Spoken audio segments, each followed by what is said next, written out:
Hello नमस्कार साथियों, स्वागत है आप सभी का ड्रीम एग्जाम स्टडी प्लेटफॉर्म पर। साथियों आज हम इस वीडियो में देखेंगे यूपी टेट साथियों 2023 की दृष्टि से साथियों इन्वायरमेंटल स्टडी यानी पर्यावरण अध्ययन का 2021 में जो पेपर हुआ था यूपी टेट का, यानी पिछले साल जो पेपर हुआ था उस पेपर को हम देखने वाले हैं। साथियों वीडियो को शुरू करने से पहले आपसे एक निवेदन है कि यदि आप हमारे चैनल ड्रीम एग्जाम स्टडी पर नए हैं तो चैनल को लिए सब्सक्राइब और साथ में बनी बेल आइकन जरूर दबा लीजिए ताकि जब भी हम अगला वीडियो अपलोड करें आप तक नोटिफिकेशन सबसे पहले पहुंच जाए। चलिए साथियों वीडियो को शुरू करते हैं। ये है साथियों पहला क्वेश्चन। साथियों ध्रुव तारा कहा जाता है। साथियों ध्रुव तारा किसे कहा जाता है? पूर्वी तारे को, दक्षिणी तारे को, उत्तरी तारे को या पश्चिमी तारे को? बताइए साथियों। तो साथियों जो उत्तरी तारा होता है इसे ही ध्रुव तारा के नाम से भी जाना जाता है, यानी ऑप्शन सी क्या हो जाएगा इस क्वेश्चन का करेक्ट आंसर हो जाएगा। अगला क्वेश्चन साथियों, भारत में प्रोजेक्ट टाइगर प्रारंभ किया गया था 1981 में, 1973 में, 1972 में या 1985 में? बताइए साथियों। और साथियों टाइगर स्टेट किसे कहा जाता है, यानी टाइगर राज्य किस प्रदेश को कहा जाता है? साथियों मध्य प्रदेश को यानी एमपी को टाइगर स्टेट के नाम से भी जाना जाता है। इस क्वेश्चन का सही आंसर ऑप्शन बी हो जाएगा। 1973 में टाइगर प्रोजेक्ट का प्रारंभ किया गया था। अगला क्वेश्चन साथियों, कान्हा राष्ट्रीय उद्यान भारत के किस राज्य में उपस्थित है? तमिलनाडु, मध्य प्रदेश, पश्चिम बंगाल या गुजरात? बताइए साथियों। कान्हा राष्ट्रीय उद्यान भारत के किस राज्य में उपस्थित है? तो साथियों जो कान्हा राष्ट्रीय उद्यान है यह भारत के मध्य प्रदेश राज्य में उपस्थित है, यानी ऑप्शन बी क्या हो जाएगा इस क्वेश्चन का राइट आंसर हो जाएगा। अगला क्वेश्चन साथियों, लखनऊ समझौता 1916 किन दो के मध्य हुआ था? साथियों जो लखनऊ में समझौता हुआ था 1916 ईस्वी में, यह किन दो लोगों के मध्य हुआ था? ब्रिटिश व भारतीयों के मध्य हुआ था, हिंदू व मुस्लिमों के मध्य हुआ था, कांग्रेस व मुस्लिम लीग के मध्य हुआ था, नरम दल व गरम दल के मध्य हुआ था? बताइए साथियों।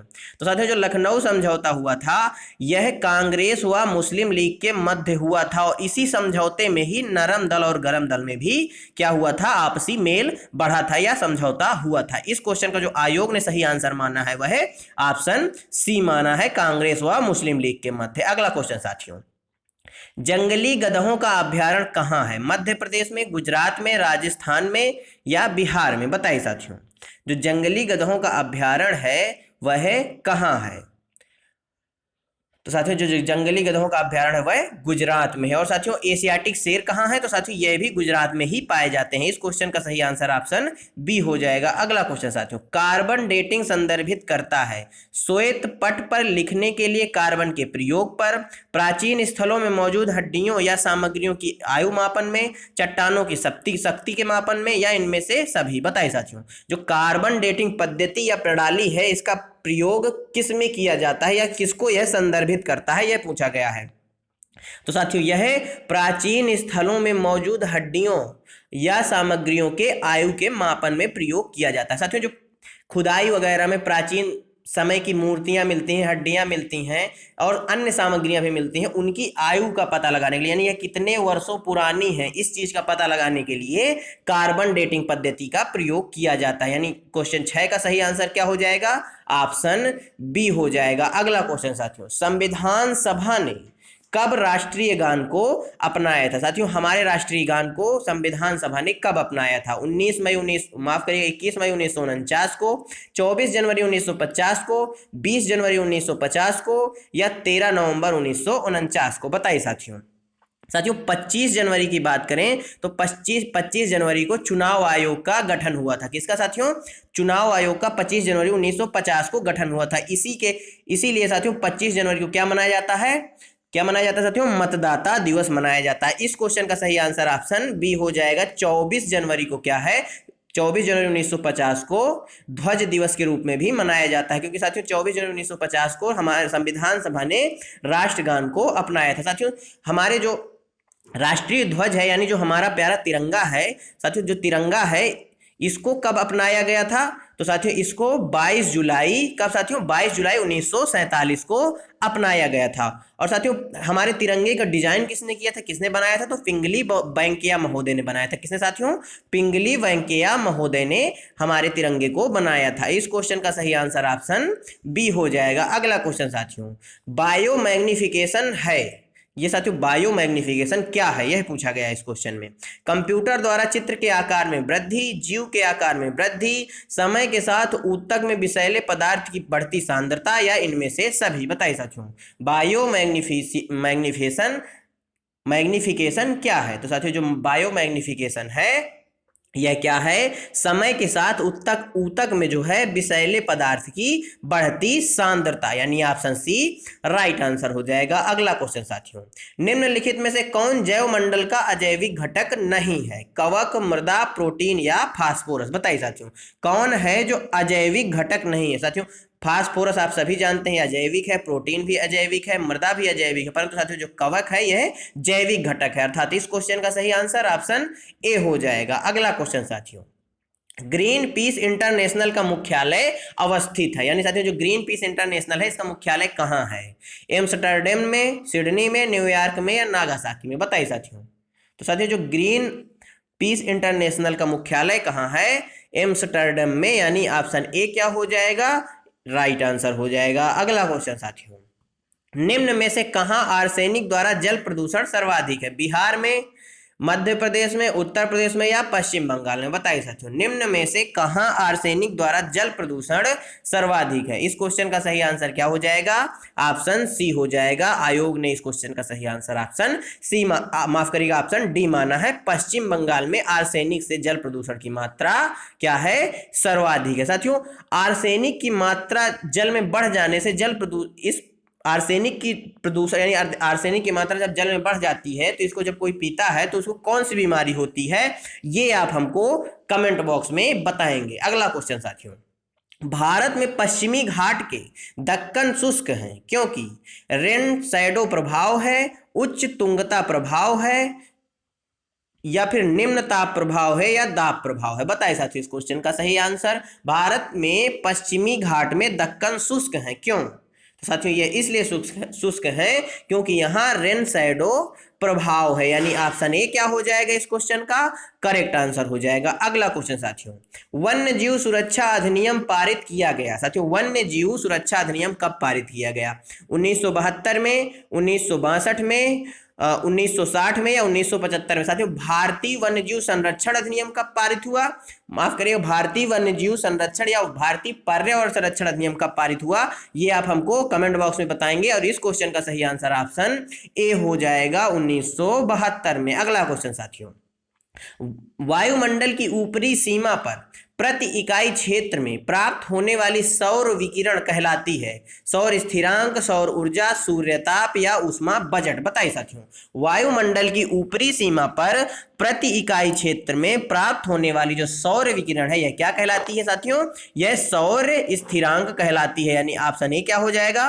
राइट आंसर हो जाएगा। अगला क्वेश्चन साथियों, किस देश के संविधान से मौलिक कर्तव्यों को लिया गया है, यूएसए से यानी अमेरिका से, यूनाइटेड किंगडम से, जर्मनी से या यूएसएसआर से। बताइए साथियों।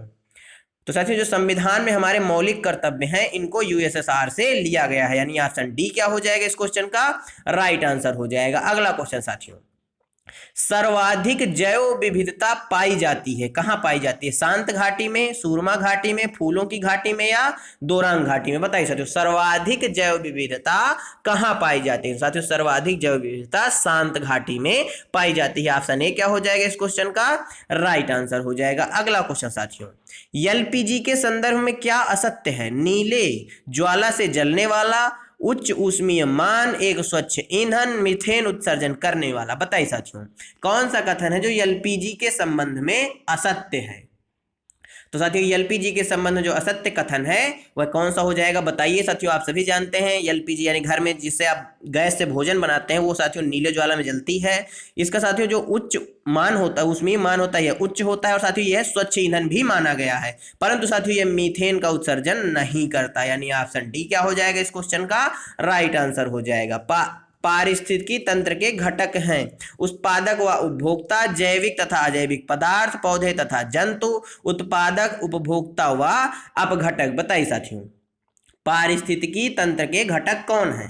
तो साथियों पारिस्थितिकी तंत्र के जो घटक हैं वह जैविक तथा अजैविक पदार्थ है। साथियों जैविक में उपभोक्ता और उत्पादक सब आ जाएंगे जैविक और अजैविक के अंतर्गत। इस क्वेश्चन का सही आंसर ऑप्शन बी हो जाएगा। अगला क्वेश्चन साथियों, मकर रेखा है 23.5 डिग्री साउथ, 23.5 डिग्री नॉर्थ, या सिर्फ 23.5 डिग्री या 23 डिग्री? बताइए साथियों मकर रेखा क्या है?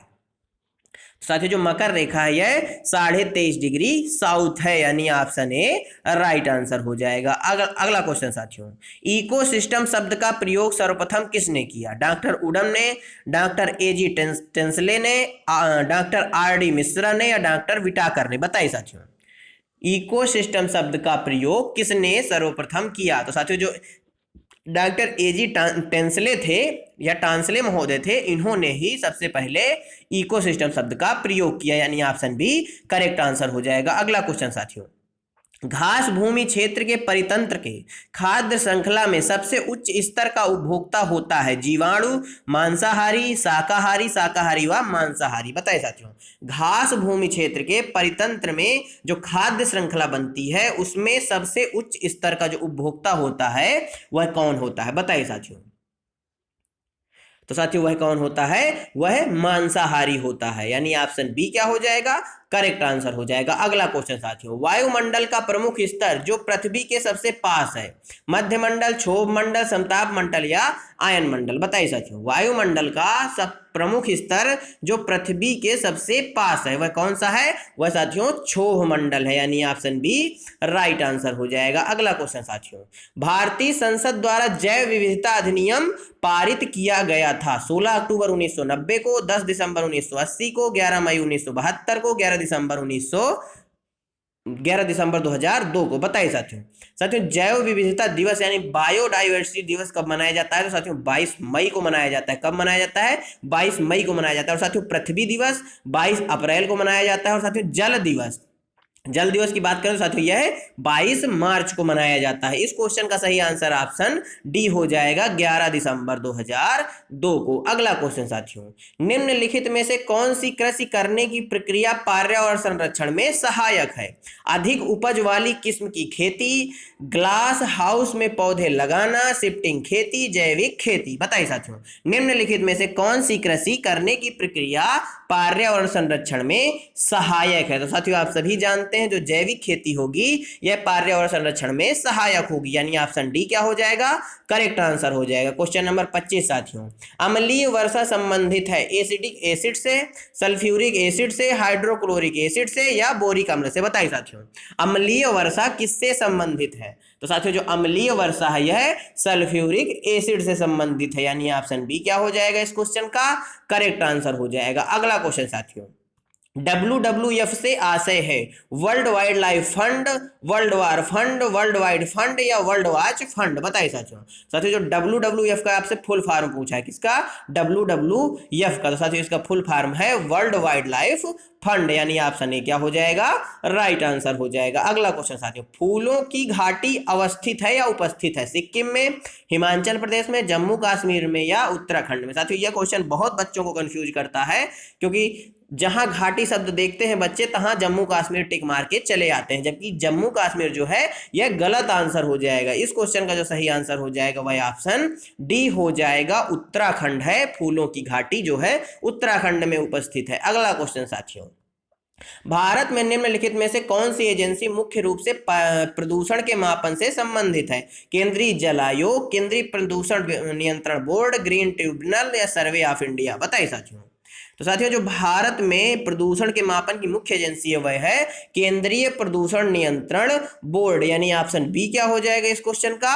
राइट आंसर हो जाएगा। अगला क्वेश्चन साथियों, कोटोपॉक्सी एक जागृत ज्वालामुखी है जो अवस्थित है एंडीज में, हवाई में, सिसिली में या रॉकीज में? बताइए साथियों कोटोपैक्सी एक जागृत ज्वालामुखी है, यह कहां उपस्थित है? तो साथियों यह एंडीज पर्वत पर उपस्थित है, यानी ऑप्शन ए राइट आंसर हो जाएगा। अगला क्वेश्चन साथियों, तिब्बत की सांगपो नदी भारत में जानी जाती है ब्रह्मपुत्रा नाम से, यमुना, गंगा या सिंधु? बताइए साथियों, तिब्बत की जो सांगपो नदी है वह भारत में किस नाम से जानी जाती है? तो साथियों वह भारत में ब्रह्मपुत्रा के नाम से जानी जाती है, यानी ऑप्शन ए क्या हो जाएगा इस क्वेश्चन का करेक्ट आंसर हो जाएगा। अगला क्वेश्चन साथियों।